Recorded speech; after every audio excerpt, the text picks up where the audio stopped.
The truth lies in bedtime stories from See-Through News. Series 6, Teetering, How a Hawaiian Beach Bum Held My Career in the Balance, by SternWriter.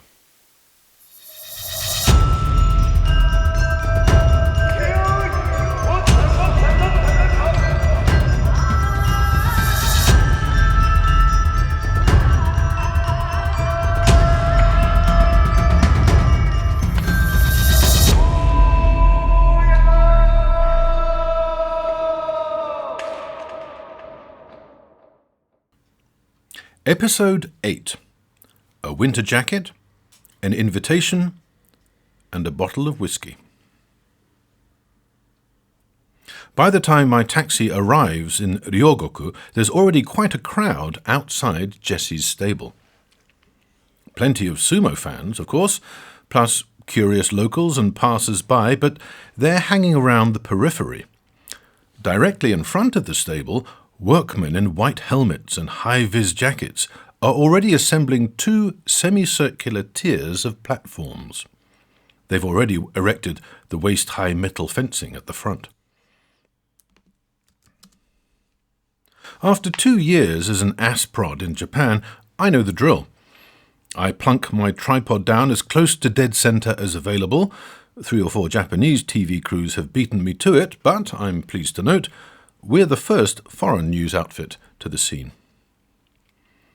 The tripod is enough to stake ABC News' claim until our crew finishes the live shot with the American correspondent and joins me at Akebono's stable.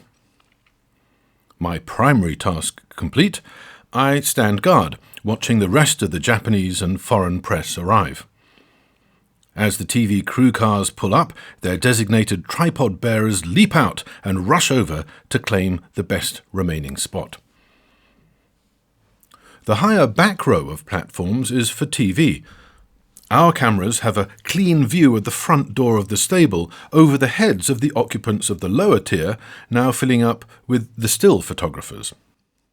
In turn, their lenses point over the heads of the print and radio journalists assembling at ground level. They're separated from the front of the stable by the metal fencing.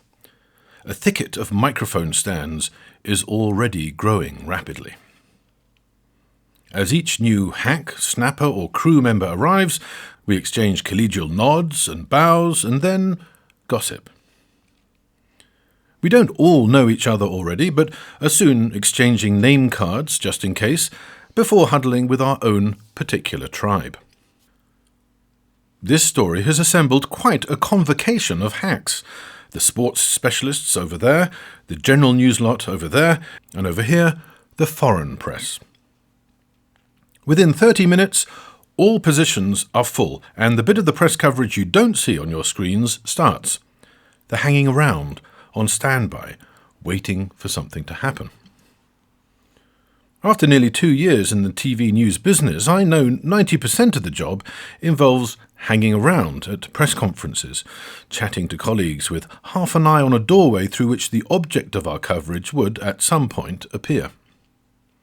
More often than not, this happens in stuffy, overcrowded, fluorescent-lit rooms with no catering facilities. This morning, however, there's a pleasant hum to the press pack. Being outdoors in January isn't always great, but today is a cracking winter's day. Blue skies, no wind, the promise of cherry blossom in the air. Being on the street means much better catering options than hot cans of coffee and packets of rice crackers from vending machines. Add to that the particular character of Sumo Town, with the cotton kimono-clad wrestlers strolling around the streets, trying not to betray their own excitement at all the hullabaloo. It is, after all, a special occasion. Over the past 300-plus years, there have only been 63 days when a new yokozuna has been announced, and none of them has ever been a foreigner. My bureau colleagues show up. The veteran cameraman clicks the ABC News camera onto the tripod. The sound guy adds an ABC News microphone to the growing copse of mic stands. My primary mission, securing a good spot for the press conference, has been accomplished. I can now raise my eyes to the higher hanging fruit, my stretch goal, what every single journalist here wants, but only one will get. The first interview with Akebono, the sumo scoop. I retreat to the periphery of the press crowd, now numbering a couple of hundred chattering colleagues from Japan, America, and around the world.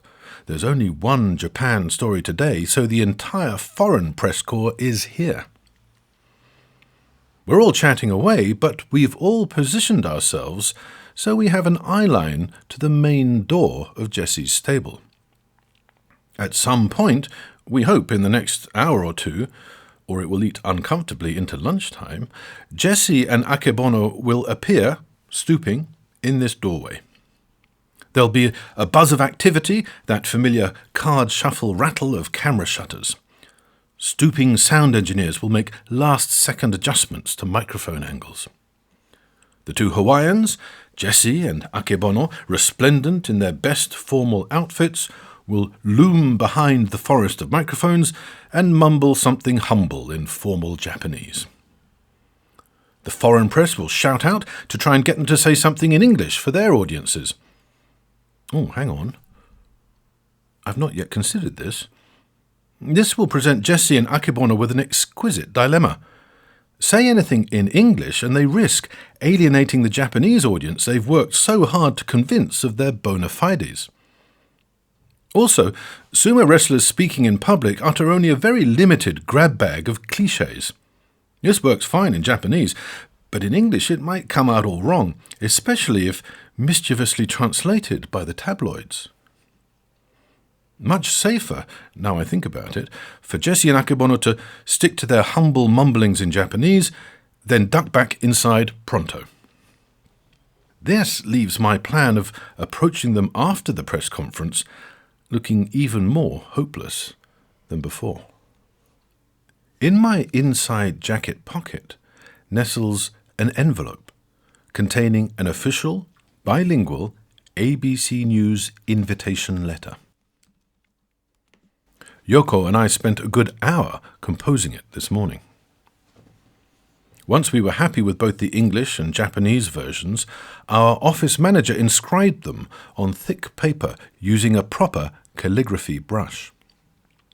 The bureau chief slid open the top drawer of his desk and, with a satisfying thunk, added the bureau's impressive official seal. Its red wax imprint made our invitation look pretty impressive. Our veteran Japanese cameraman reckoned it would pass muster even with the traditionalist sumo crowd. This invitation, along with an expensive bottle of whiskey secreted in my other inside jacket pocket, are the tools of my trade. My bait to lure Akebono and his boss Jesse to pick ABC News for Akebono's first interview as Yokozuna. In a few hours' time, our breakfast show, Good Morning America, goes on air. My mission impossible is to see if ABC News can scoop a world-first exclusive interview with Japan's first foreign grand champion. Now, I've avoided saying too much to our NBC, CBS, and CNN rivals. I'm doing my best to hide the whiskey bottle and big white envelope containing our invitation letter in my winter jacket. They're probably doing the same. But if Jesse and Akebono just turn tail as soon as they complete their humble mumbles, we're all screwed. The more I think about it, the more unlikely my mission is. Impossible, really. I mooch around, assess my options, seek inspiration. Ryogoku, home to Japan's national sumo stadium and 2 of its 6 annual tournaments, is much like any other Tokyo neighborhood. Ignore the serried ranks of cameras and journalists and the peripheral crowd of casual onlookers, and I'm standing on a perfectly normal shopping street. Slow-moving traffic rumbles past a jumble of shop fronts, businesses and residential entrances. Overhead snakes a cat's cradle of power cables, easy to access in case of earthquakes. Every so often, the alternating windows and doorways are punctuated by a waist-high red or blue curtain with welcoming characters marking a restaurant or bar. Housewives on bicycles drift serenely past. Delivery drivers in pressed uniforms shuttle back and forth from the mobile loaves of bread that pass for their vans. Salesmen in sober suits carry briefcases to their next clients. Were it not for those cotton kimono-clad sumo wrestlers coming in and out of that little side entrance, it could be my own neighbourhood. Hang on a minute. Those sumo wrestlers, that side entrance, could that be another way into Jesse's stable? One of the sumo journalists I've just been chatting to had compared the traditional sumo stables to rabbit warrens, connecting several different buildings. Now, no one has entered or exited the front door on which all our cameras are trained since I arrived. There has to be at least one more entrance. I keep my eyes on this side entrance.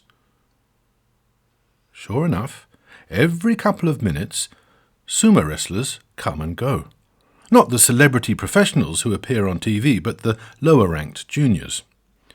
Their hair is still short and unoiled. They wear simple cotton yukata. These are the grunts, whose apprentice duties extend to housekeeping chores, cleaning, shopping and cooking. But is this a side entrance to Jesse's stable? I catch a glimpse of a more senior wrestler from the second highest division, another Hawaiian I know is another Jesse recruit. So this must be another entrance to Akebono's stable. So what? What difference does knowing there's another entrance make? We all still have to wait until they emerge. We're all still prevented from entering the stable by that invisible force field of what? I remember the tactical tricks Yoko and I have used to break similar force fields before, similar invisible barriers. I wait for the junior sumo wrestlers to disappear, then count to 10. I glance to my left and my right, checking if anyone is around to challenge me. All my journalist colleagues are looking the other way. Gripping the whiskey bottle against my stomach, as my press colleagues continue their vigil behind the metal fence, keeping an eye out on the front entrance, I stroll up to the side entrance. Without hesitating, I step in and slide the door closed behind me. In episode 9, Inside the Stable, we'll find out how far I get. The series was written, narrated and produced by SternWriter. Audio production by Rupert Kirkham. The Truth Lies in Bedtime Stories is a See-Through News production. See-Through News is a non-profit social media network with the goal of speeding up carbon drawdown by helping the inactive become active. For more, visit seethroughnews.org. Thank you for listening.